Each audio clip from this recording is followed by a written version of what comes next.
Allpowers R1500 portable power station. We got it. Let's check it out.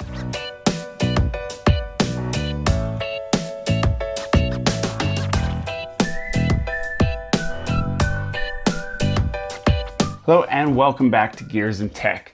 We love exploring new technology, and one of the most exciting segments for me is the portable power station. Yes, battery tech has come a very long way recently, and it has unlocked some unique circumstances that otherwise would have been a little bit hard to justify the cost. But luckily, the costs have come down for some of these really good batteries, and the technology has advanced to a point where it's actually worth looking at products such as these, which is a battery generator, which is similar in every way to a regular generator, except that the power source is not what you're used to. Let's do a quick unboxing and take a deep dive into the R1500. Now, first off, we gotta do an unboxing, and I gotta say, the box on this thing is massive. It actually made me think that I maybe had got the wrong one shipped, but looking at the box, it does say it's the R1500 in here, and so I'm expecting a massive battery generator. I compare that to the size of the box of the EcoFlow generator, and something gives here. Either this has a lot of cushioning built in, or the EcoFlow is potentially a smaller battery generator than this guy is. Even though spec for spec, they are actually quite comparable as far as the specs on paper. But this is not a review of the EcoFlow versus the Allpowers. This is just the Allpowers. Now, as far as an unboxing goes, I'm gonna cut this. We're gonna just get there, and hopefully I don't cut myself open while I'm doing this. So I noticed that it was actually there. So we're just gonna let's just pull everything out of here. Now, normally you're not gonna open this sitting the way that I just did, but I wanted you guys to see what I'm looking at here. So let's see if I can do this without wrecking anything. So first off, I can definitely skip arm and leg day for the rest of the year after lifting this thing up. It is massive and it is heavy. Just how heavy? You're gonna have to stick around till later in the video because we will talk about the specs and the size and all that. But I wanna see what was inside this first, because it's a cute little bag. It says Allpowers, and it has a power cord. The one thing to note for the power cord is there's no power brick. This is your standard, my kids call it the rice cooker cord because they only have ever seen this cord when they were using the rice cooker, but most of you would recognize this as a standard AC power cord. This is a US and Canada standard cord. If you're buying this for the UK, they do have actually UK power cords for this as well, so don't worry about that. But that is all that comes in this fancy little case. We also have this, which I don't know what this is. I'm assuming this is the instructions. If it is the instructions, we're not gonna read it, but I do wanna check out what it is. Of course, I'm wrecking the packaging. This is a handy little pouch. It's, a unique take on holding everything together. Visit us on Facebook if you're curious about them. You can pause the video, scan the QR code, and visit them on Facebook. And there is a manual here. It's actually quite a hefty manual, and it walks you through pretty much everything that you could ever imagine. It does also include Japanese, German, Chinese. So even though it's a thick manual, it's only got like 5 or 6 pages of English in it. If you are not going to be reading English, then that's okay because there's a lot of other languages there too. It is app supported, so you can see there's a QR code here to download the app for it. We're going to actually explore that app in this video, so you don't need to worry too much about it right now, but we'll take a look at what that app is and what exactly it does for us. Now that we've looked at all of that, it's time to explore the actual power generator. And starting right up on the front here, got this little plastic cover.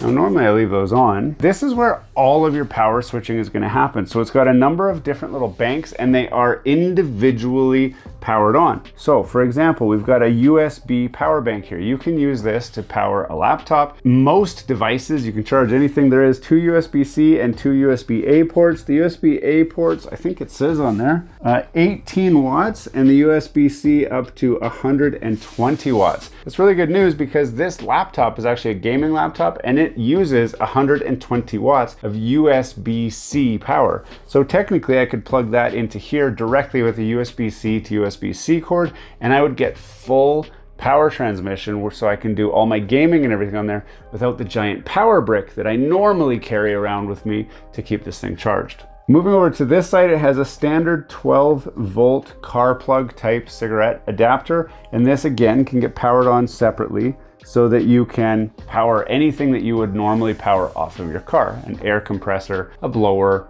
and I don't know, what else do you power off your car? Whatever you power off your car, that'll do it. Then down here is the more interesting part. These are your AC plugs, and there's 4 of them in total. I don't have enough fingers to hold it all. Maybe I got enough fingers. I have 5. So you guys can see there, power plugs, they do have the horizontal spade. That means it will support up to a 20 amp plug. So these are standard 15 amp, but you could put a 20 amp plug on there. You will max out the output of the unit if you do that and potentially trip something, but you can plug it in. It is nice that it's got these little covers here, so when you're not using it, it is protected. There is a display screen there. We will look at it shortly when we turn it on, but I want to do the full 360 walkthrough of all of the features first before we start playing with the actual tech and get into some real specs. So moving, oh man, now I can skip arm day for another year. Moving over to this side, this is the cooling side of the unit, as well as the power, and it's powered by 2 sources. So you saw the AC source there, which we can plug it into a wall. We'll talk about a couple use cases for that shortly, but you can plug it in, okay? Quite simply.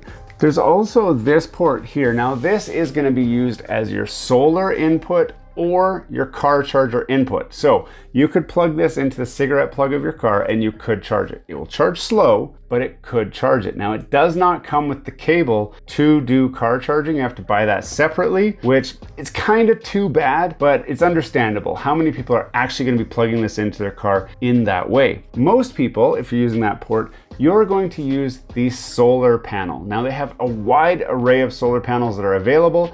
We look at one of those solar panels that you can buy with this thing in a different video. This video alone is going to be way too long covering the features of this device, so there's no point in getting into the solar panel yet. But if you are curious about the solar panel, we got you covered in a different video. So the only thing you need to know with this is the solar panel will support up to 650 watts of fast charging. We'll talk about charge times as soon as we're done doing this 360 view of what the physical features are. So that's coming up. Stick around, be patient, we're almost there. Moving around to this side, there's nothing at all interesting here to see, and we're not gonna even look at it to talk about it. So, I'm kind of playing this up. I am playing this up. It's not that heavy. How heavy is it? We'll cover it shortly, real shortly. Back here, we have another panel. And you thought, well, we already saw you charging it through the panel on the other side. So what is this panel? I'm glad you asked. We popped this up. And when we open it up, we expose 2 battery expansion ports. Now this is kind of one of the top in the industry. Most have no expandable battery, or they have 1 expandable battery port. So this has 2. You can add up to 2 more battery packs for an extremely long use time if this alone is not long enough for you. How long does it last? I'm glad you asked. We're getting there. We're getting there. We will talk about standard appliances that you can run off this and how long they will run for very soon. Again, we see the cooling fins here and the design feature. I hear the fans on these things are actually quite quiet, so I'm excited to check that out. But we have one more view to look at, and that is this guy right here. Yes, there are 2 sit on top charger ports here where you just sit your phone on there and it will recharge your phone at up to, according to this, 15 watts. So it'll support fast wireless charging of any device that supports wireless charging. Cell phone obviously is the first thing that comes to mind.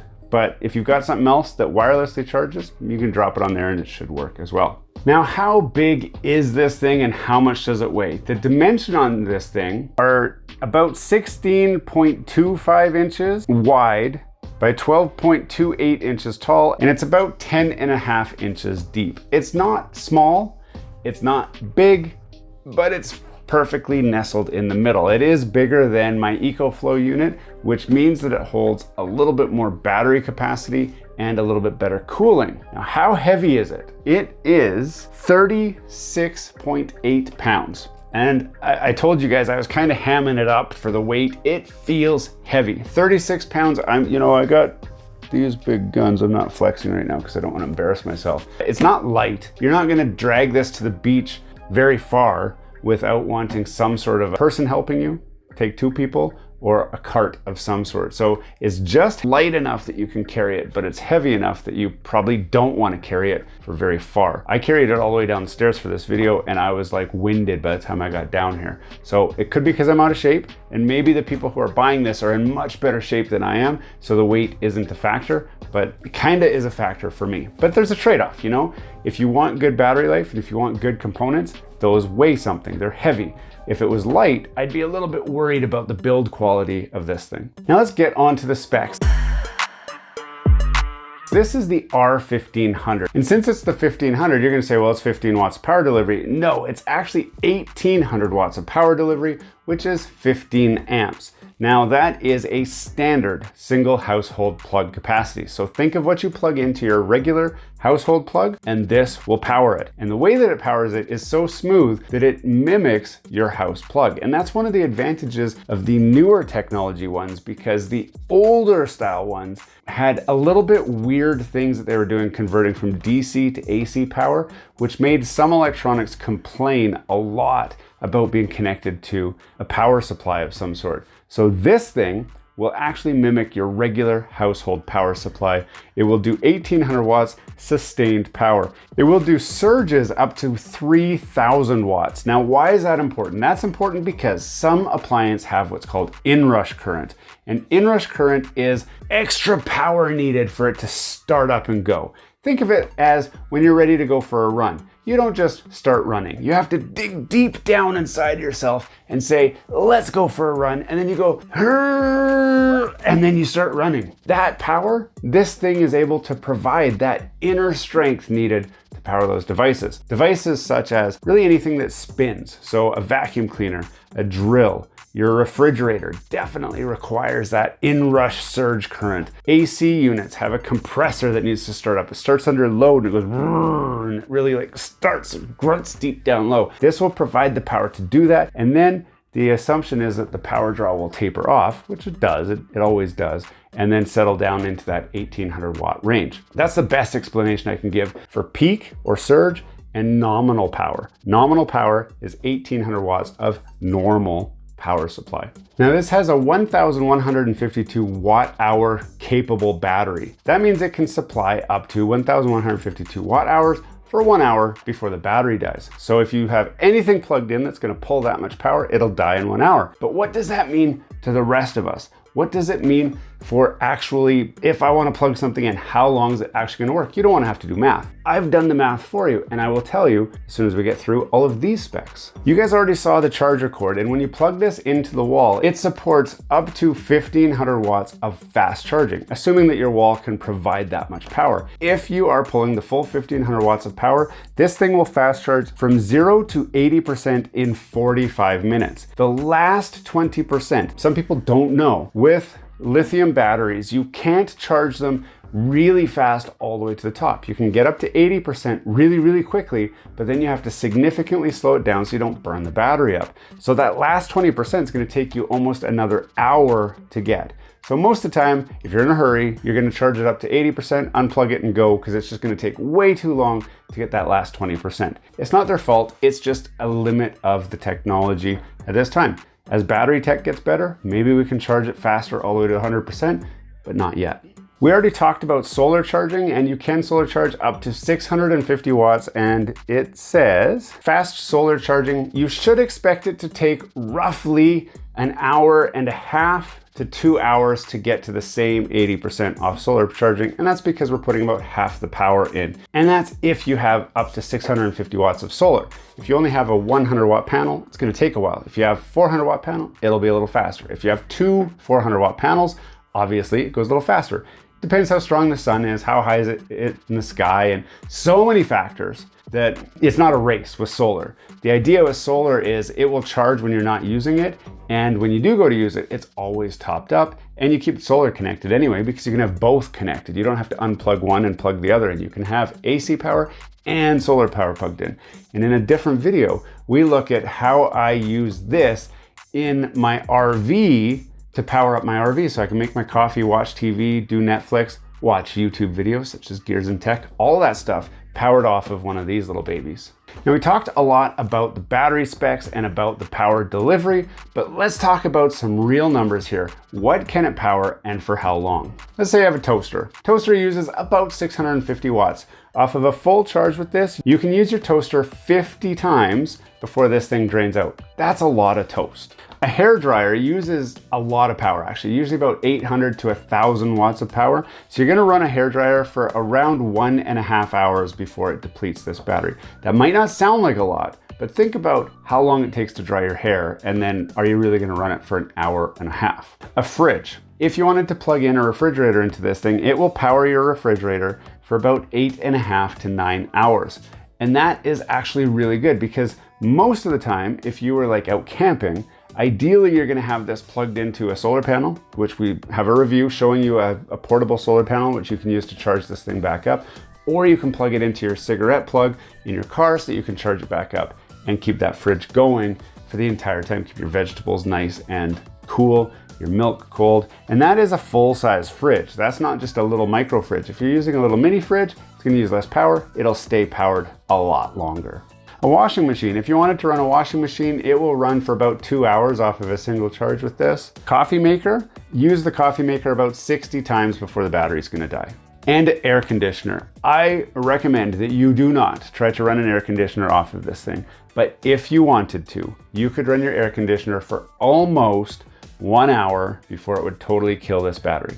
It's 1 full hour of running the air conditioner. That's a lot of power, and this will deliver it for 1 full hour. Something else it doesn't really talk about is if you wanted to charge an electric car with this, and that's one of the things that I wanted to look at is as a backup power supply so that if my electric car died, I could plug a charger in and then charge my electric car with this. This will charge my electric car for about 1 hour and at slow charge, and that would gain me roughly 10 kilometers of range in my electric car. So if you just ran out of power, this will get you home or to a plug-in where you can plug in longer and actually get finished. Now, how far is 10 kilometers? I think it's about 6 miles. So you're not getting far, but you will get a little bit farther. Now, I did tell you guys that this has app control. The app control, this video is just getting too long to really dive into everything. App control gives you all kinds of feedback about charge time, how much power you're pulling, how much power is left, and the status of the unit.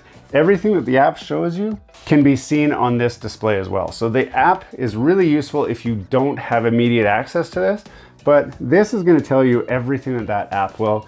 The only difference is the app also allows you to remote turn this on and off, which is especially handy for all of you overlanders, your van life guys, and guys like me that are using this in your RV. Because I can set this in the storage compartment and turn it on and off from the app inside the trailer without having to go and turn this on manually. One feature that's really cool that people aren't really thinking about is the built-in UPS backup power. Let me walk you through how that works. I have the charger cord for this unit right here. So if I plug this in, like that, and then I plug it into the wall, this thing is now on, okay? It's charging itself all up and it's happy as can be. Now the display says we're charging, we're at 67% and input is 290, 370. It's going up, 431, 4, 6, 7. Might burn my house down. 900, 1,000. There we go. It's settling out at about 1,000 watts of recharge time. That's because the battery's not at 100%. But I can now turn on the front compartment here and plug my computer into this. So I've got my computer back here. I plug my computer into this and it will power my computer. But if for some reason the power goes out, my computer will continue to stay powered off of the built-in battery supply, and it switches between household power and battery power in 15 milliseconds. 15 milliseconds is fast. How fast? It was that fast. Like you didn't even count, like ready to count, ready, done. 15 milliseconds, done. It's that fast. That makes this safe to use for a CPAP machine. It makes it safe to use for refrigerators, coolers, anything that needs to have fast switching capabilities, this can do it. In my case, I'm using it in my RV, so I actually have the shore power from the RV coming in and charging this thing up, and then if I disconnect from shore power for whatever reason, this will still power the rest of the RV until the battery dies. Couple that with a solar charger, and you can actually keep recharging this thing to where you may never need to actually plug into shore power ever, and this will power most of the devices inside your RV, your van life, your overlander, or whatever. A lot of people are worried about e-waste and what happens at the end of life of this thing. You'll be happy to know that this thing will do over 3,500 charge cycles. Now, if you figure out what's a charge cycle, well, every time you plug it in and charge it, that is one charge cycle. Even if you charge this thing every single day until it died, it would still last you about 10 years. That's every day. How many of us are actually discharging and recharging this thing every day? Probably nobody. But even if it is you, you get 10 years minimum. If it's not you and you charge every other day, all of a sudden you've got 20 years of life out of this thing. So you're not gonna have to worry about throwing it into a landfill. Plus, by then they'll have figured out what they want to do with old recycled batteries, and they'll actually be able to recycle them, so it still won't go into the landfill. The bottom line is, this is going to be useful for a long time to come, and you don't have to buy it and worry about when is it going to die and when is it going to stop working. You've got a lot of time to think about that. Now, I gotta say, I'm really actually excited about this and the feature that this thing has, and I'm super excited to share with you guys how we get it hooked up in our RV and how well it works there. So that's all coming up in different videos, or they're out already, depending on when you've seen this video. So if you're seeing this now, check out our other videos. I do want to hear from you guys. If you've got one of these, tell me your experience. Tell me what you're missing, or tell me what you want to know. If there's something else you want me to cover in this that I haven't covered yet, certainly let me know, because I'll make another video if I have to, but I also answer the comments too. Hey, thanks for watching all the way to the end of this video. We hope you enjoy the content in this video, and we'd love to have you come back. Consider subscribing to the channel if you haven't already. And for those subscribers who are looking for that extra special thing that you can do to support this channel, consider joining our members group. That's where we're building this community, the Gears and Tech community, where we can all enjoy content together. You'll get special perks, which we'd love for you to check out by clicking the link down below. For those of you who are just happy to watch the video, that's okay too. You can check out some of our other content right over here, where we've got some previous videos that have already been uploaded and enjoyed by many of our viewers already. We do hope to see you again. This has been Gears and Tech. Have a great day.